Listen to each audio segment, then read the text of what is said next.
Hi, Chris. Thank you so much for joining us for our workplace wellbeing campaign at Speak Out Revolution. I will let you introduce yourself. Hi, Marie. Yeah, thanks for having me. My name's Chris Devine, and I'm a GP, and I work in the Wiltshire area. Fantastic. So I know that you are really busy at the moment with coronavirus and lockdown. I guess we will start this interview by me asking, in the spirit of our campaign, how you are doing right now. Oh, I'm doing well, thank you. It's been quite a busy and challenging time at work, but we're getting through it. We're in the middle of our vaccination campaign and trying to push that out as much as possible. But yeah, no, I'm doing well, all things considered. Thank you. Good. Nice to hear.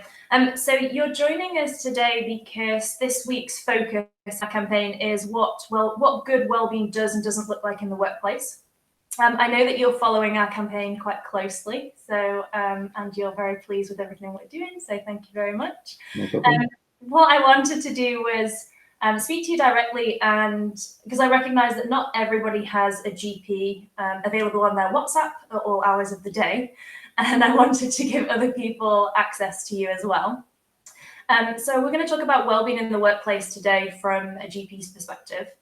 And I wanted to start by asking you what the symptoms of poor workplace wellbeing look like. Okay, sure. So I guess I would break the symptoms down into different categories. Usually what people notice first of all are subtle physical symptoms, physical changes. People might notice that they are having regular headaches, struggling with indigestion, back pains, feeling a bit tight in the chest, struggling with sleep, things like this.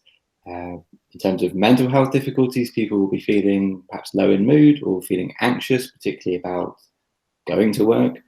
People might notice that they are irritable or having difficulty controlling emotions or controlling anger. Might be sort of snappier, both with work colleagues or at home as well. Mm-hmm. But sometimes there'll be sort of behavioural changes as well, both at home or in the workplace. In the workplace, people might feel indecisive, might have difficulty concentrating on work. Their productivity might be declining. At home, people might be overeating, undereating, perhaps drinking a bit too much alcohol. For people that smoke, they might be smoking more often. Yeah. So it can affect people in a number of ways, and sometimes you don't have to be feeling mentally unwell or having difficulties at work. You might just have physical symptoms of stress that you might be putting down to other underlying health issues. So yeah, it can affect them in a variety of different ways. So you mentioned stress. One thing that we're seeing with our work that we're doing at Speak Out Revolution is for people that experience harassment and bullying in the workplace, they often reflect that there was a certain point in their experience that they were signed off of work due to stress. So I'm wondering if you could talk a little bit about that process for people that aren't aware of what that looks like. Sure. So interestingly, you mentioned that, because a very common way in which someone will first bring up the topic of workplace stress to me is, well, usually the opening line of a consultation would be, how can I help? And the first thing someone will say is, well, I need to be signed off work. I'm feeling too stressed at work. I can't cope. I feel too overwhelmed, or I'm being bullied or harassed, and I need to be out of the workplace. So what I'm usually seeing is that people are coming to me at that point when they feel they need to be away from work. Mm-hmm. It's quite rare for someone to come at an early stage and say, I'm starting to feel a little bit uneasy at work, or I'm struggling to concentrate at work, and I think I might be stressed in the workplace. So it'd be great if we can kind of help people recognize when they might be feeling stressed, or they might feel that their well-being at work is becoming poorer, and trying to contact us at an earlier stage perhaps to see what we can do to help people stay in the workplace and improve things there. Yeah. So when do you think, so you mentioned that people will often come, when they've got to that critical point of, I can't be in work anymore. I'm wondering, at what point do you think someone should consider seeing their GP? Really from the perspective of, a lot of people, don't want to waste your time. They don't think that their problems are, that significant to talk to someone. I'm wondering if you could just provide some kind of insight or guidance around that. Yeah, I think it's quite common for people to feel quite anxious or worried about speaking to a doctor about these things, for fear that we might think that you're wasting our time. Some people worry that their workplace issues might not be significant enough to trouble a doctor, but the reality is that that's exactly what we're here for. We're here to help people at whatever stage of a problem you're at. So I really would want to reassure people that regardless of what you're feeling, if you feel it's an issue for you, you should be coming to speak to us about it, because we are there to listen, to offer support, to signpost you to services that might be able to help. And for those that want it or need it, or for whom it's justified, we can think about medication as well as things like, fit notes for work as well, if it is necessary. So no matter where you are in that kind of spectrum of poor workplace well-being, I think you should consider speaking to your doctor, especially if you just want to talk through what you're feeling and want to know if there's anything out there to help. If you're not sure where to go, then I suppose that's part of the whole purpose of GPs. That's what we're here for. We're there to listen and signpost, as well as offer treatment and guidance. Brilliant. And I guess one question that I would have is, because I'm thinking a few things from my GP about the barriers that someone might have to starting that conversation. For my GP in particular, I have to speak to the receptionist and tell them what my problem is. And given the stigma that I think exists, particularly around men talking about mental health, I think that could be quite difficult. So I'm wondering what advice you might have there for someone who maybe wants to reach out but just isn't quite sure of how they start the conversation, one with the receptionist or the gatekeeper, and then with their GP. Sure. Yes. I mean, I'm aware that a receptionist can sometimes feel like a hurdle to jump to access your GP. Like you say, they're the gatekeepers to the gatekeepers. The way each GP surgery sets things up differs quite a lot. So I can't speak very broadly about that. But certainly in our surgery, and I suspect this is true of all surgeries, receptionists are not there to challenge you or to tell you to go away and cope with things yourself, but really to understand what the problem is so that you can speak to the right person. So, for example, in our surgery where I work, we have a mental health specialist nurse with a phenomenal amount of experience.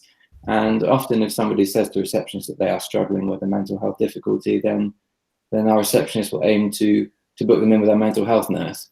Would that be something that the patient in particular is keen to explore? But I appreciate that there can be a stigma around mental health still, and if you're not comfortable explaining to the receptionist what exactly your problem is, then you're always entitled to say that it's a personal matter and just explain that you'd like to see a doctor or speak to a doctor, and they should respect that and book you in with them. That sounds great. And then let's say, so you get over the barrier, you've got your appointment with your GP, you show up in the room. How can someone that isn't familiar with kind of maybe what mental health challenges look like how do they start that conversation? What would they say to you? How can they say that? I think first of all, if you're feeling maybe anxious or apprehensive about being in the room with your doctor and talking about these things, I think it's best to just get that off your chest straight away and say that you're feeling anxious. I can usually tell quite quickly if someone's quite anxious about being in the room, and I try to ask people, you look anxious, are you feeling anxious, are you worried? And people often find it a bit of a relief to talk about that and get that off their chest. So if you're feeling that way, tell us, because we'll try and put your mind at ease as quickly as possible.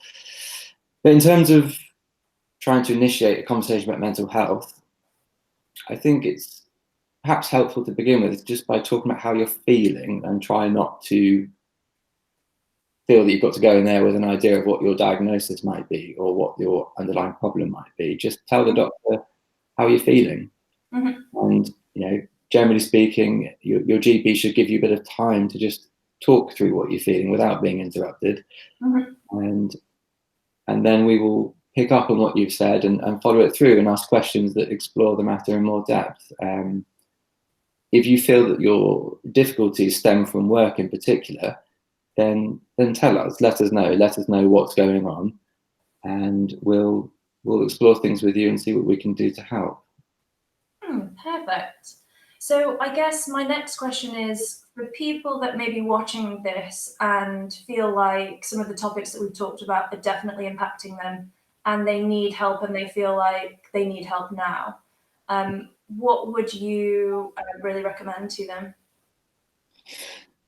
So I suppose there's a bit of a spectrum as to what we mean when we talk about people needing help now. If somebody feels that they have reached an absolute breaking point, if they are feeling, like they want to harm themselves or somebody else, or they're feeling suicidal, then of course you need to be, well, it can be hard to do something about that sometimes when you're in that difficult spot, but you've got to consider calling 999, going to A&E, calling the Samaritans if needed. You can call your GP surgery and explain how you're feeling. Certainly at our surgery, if someone calls up feeling they're having a mental breakdown or feeling suicidal, or they're going to harm themselves, then our receptionist will let us know straight away, and we will aim to call someone back quite promptly. So if you're feeling in that place, then you've got to reach out to those services that are available for you. For those that perhaps aren't feeling quite to that extreme, but feel that they need support and help quite quickly, then again, it depends in your area how quickly you can see a GP. If you can speak to a GP within days, and that's great, but I know that the reality is that some people have to wait weeks for a GP appointment. There are, throughout the country, there are psychological services that offer talking therapies, psychological therapies, counselling, and you can self-refer to these services. You don't need a referral from a doctor. So if you either can't see a doctor or don't wish to see a doctor, you can contact these services directly and self-refer to speak to a therapist or counsellor or a psychotherapist to talk through some of the issues you're facing. There should be information on your GP's website about those services, on the NHS website, in web pages about mental health, anxiety, stress. You'll find links to local psychology service, which you can follow and find their contact details there. There's also a wealth of apps as well available that you can explore as well, but I appreciate they're not really what everyone's looking for necessarily. It's really great to know that there are options out there for people that maybe can't overcome the barriers to speak to their GP. So I guess it's been really great talking to you. I guess I want to ask you one final question. For people watching that maybe some of the topics that we've talked about resonate with them, and maybe they're thinking about that they need to get some form of help. Do you have anything that you might like to say to them or recommend? I think recognizing that you're feeling stressed or that your workplace well-being is not in a good place can be challenging. And I think if you're feeling anything, feeling physically unwell, mentally unwell, think about your work, think about whether that can be the problem, because I see so many people, I speak to so many people that are struggling at work who come to see me with physical issues, mental health issues, and perhaps they've not quite recognized that work is the primary problem. So try to be vigilant and recognize it. And if you feel that work is the problem, talk to someone about it. Talk to a family member, talk to a friend, talk to a work colleague, because often you'll find that people are very supportive and will encourage you to come and seek help for it. So if you're feeling like you're putting off seeing the doctor, for example, talk to a friend about it, talk to a family member, ask them to perhaps make an appointment for you to come with you to the doctor or to be there for your phone call or video consultation. It just makes it a commitment for you to keep with somebody else that might help motivate you to come and see us. Talk to your employer if you can. I know that might be a bit of a delicate topic because for some people the employer might be the actual problem. But if you're having problems with perhaps with a work colleague that's harassing you or bullying you, speak to your employer if possible. Often a lot of things can be dealt with in-house, but obviously we're here for you as well if needed. And there are things you can change in your lifestyle as well sometimes that can help. Trying to keep active, be active, trying to take control of the situation can be helpful, although it can be hard to do that. It can be quite empowering to sort of take control and ownership of your difficulties and try and address them. And try not to be afraid to say no sometimes. Try not to say no and find me time. I think me time is very important. And if you're feeling overwhelmed, feeling stressed, it is okay to say no sometimes. That's brilliant. And actually, it's triggered one more question Sure. from me, Chris. So how do you take care of your well-being at work? That last point, finding me time and trying to say no to things.